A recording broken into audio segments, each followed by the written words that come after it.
ձերբակալությունը Սամվել Կարապետյանի քաղաքական հետապնդում համարում եք։ Իհարկե միանշանակ դա ձերբակալություն քաղաքական կոմպոնենտ ունի,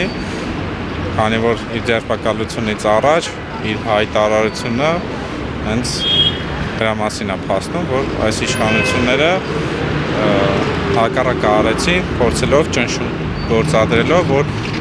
այսպես ասած իրանց ասածով ամեն ինչ պիտի լինի, բայց ամենայն դեպս հանրությունը տեսնում է եւ գիտակից հանրությունը ժողովուրդը համապատասխան հետևությունները եւ գնահատականը տալիս է այդ ամենին։ Այսինքն դուրս է գալի, որ Հայաստանում եկեղեցուն պաշտպանելու համար մարդիկ ձերբակալվում են, ինչը որ արդեն ցույց է տալի, որ Հայաստանում խոսքը ազատություն չունի։ Այսինքն ակնհայտ է, ով կարող ասի դա այդպես չի, հակառակը փաստի չի կարող, որովհետև հենց ազատ խոսքի հետո ձերբակալություն տեղի ունեցավ։